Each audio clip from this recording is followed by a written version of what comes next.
Dissolving the war cabinet, does it make a difference? Israel's Prime Minister Benjamin Netanyahu has dissolved the war cabinet after his main rival Benny Gantz stepped down.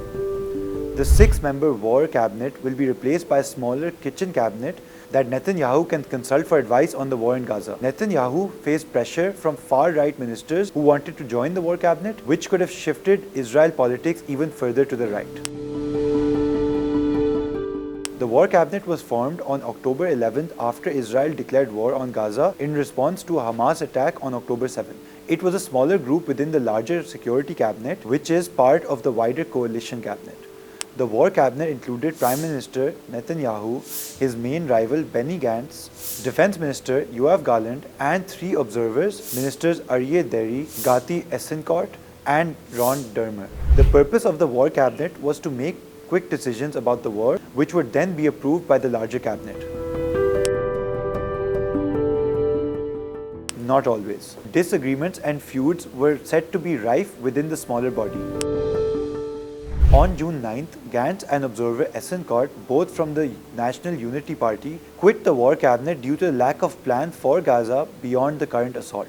That Sunday evening, Netanyahu reportedly told the security cabinet there is no more war cabinet, according to a member present. He explained that the war cabinet was part of the coalition agreement with Gantz, and once Gantz left, the forum no longer existed. Gantz's departure increased pressure from the National Security Minister Itamar Ben-Gvir and Finance Minister Bezalel Smotrich, who wanted to join the inner war cabinet. In a letter to Netanyahu dated Thursday, Ben-Gvir criticized the war's secretive conduct over the last 8 months, saying it was handled through limited forums that constantly changed names and definitions to maintain sole control over decisions and avoid discussing alternative viewpoints.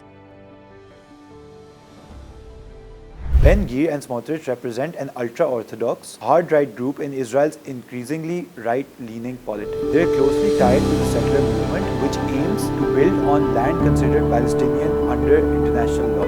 Both threatened to resign if Israel didn't attack the city of Rafah in Gaza, which housed 1.5 million displaced people. They also said that they'd quit if Netanyahu agreed to a US-backed ceasefire before Hamas was destroyed. They support establishing illegal settlements in Gaza, advocating for a voluntary migration of Palestinians there, which opposes Israel's official war policy. Lastly, their international standing is problematic. None of Israel's allies, including the US, are likely to work with them, which undermines their potential role in the war cabinet. Not really. Given that Ben-Gvir and Smotrich parties hold a combined 14 seats within the Knesset compared to, say, Gantz's National Unity's 12, their withdrawal would lead to a coalition cabinet's collapse and the end of Netanyahu's term in office. The war cabinet's role in determining the administration of the conflict largely ended with Gantz's withdrawal, so its formal dissolution is unlikely to make a big difference. According to Netanyahu, the war cabinet will be replaced by a reduced kitchen cabinet with sensitive discussions and consultations can be conducted. According to the newspaper Yediot Aharonot, the new body will include Gallant Dermer and National Security Council head Sachi Hanagibi. This will also block Smotrich and Ben-Gvir's attempt to join the body.